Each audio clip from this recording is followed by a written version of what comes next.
اهل سنت تا زمان عثمان عین ما وضو میگرفتن. از زمان عثمان به بعد گفتن برداشت پیغمبر از آیه 6 اشتراک سوره مائده است دیگه، برداشتش غلط بوده، اشتباه وضو میگرفته.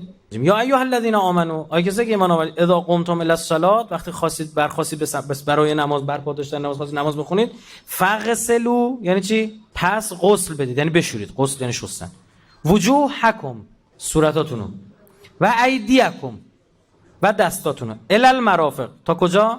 تا آرنج. صورتتون و دستاتون تا آرنج بشورید. خب این کارو داریم میکنیم. حالا گوش کنید.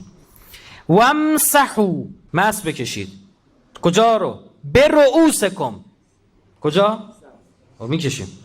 و ارجلکم، و پاهاتون، الی الکعبین، تا این برآمدگی. خب این که همینه. جالب بدونید تا زمان عثمان بود، بعد اون گفتن نه خیر اینطور نیستش. چی شد؟ بعد شروع کردن گفتن خب فغسلوا وجوهکم، صورتاتونو بشورید. باشه میشوریم. و ایدیکم، دستاتونو باشه میشوریم. الی المرافق، تا آرنج ها. نه، الا یعنی به سوی. اهل سنت وضو چی شد؟ به این شکل. آب میریزن تو مشتشون، به این اینا اینجا در اومد. خب قرآن داره میگه الی المرافق، و پیغمبر اشتباه میگه. بعد گفتن آقا هر الایی یعنی به سوی، این الا داره اندازه نشون میده.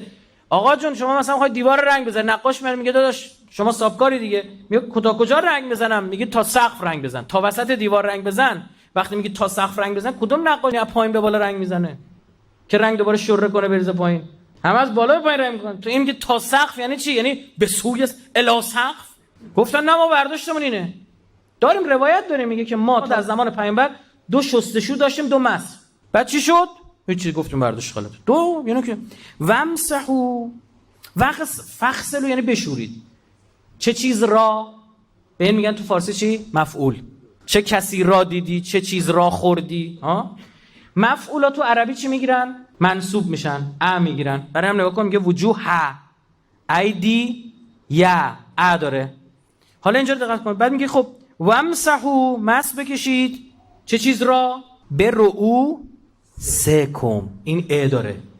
بعدیش و ارجو لکم. این برؤوسکم هر کسی اینقدر عربی خونده باشه میدونه که چرا اینجا ا گرفته؟ به خاطر ب اولش حروف جرن. گفتن نه، اا با اا با اا، چون این محلا منصوبش رو باید لحاظ میکردیم. خب چون اینجا این ارجلکم ا با وجوه و ایدیه، برای تا زمان عثمان مس میکشیدن، بعد زمان عثمان نبردش. آقا پا کثیف گلیه فلانه به همانه، والا شیعه هم میگه پا گلیه اول پاتو بشور، تمیز خوش کن، بعد تازه وضو بگیر.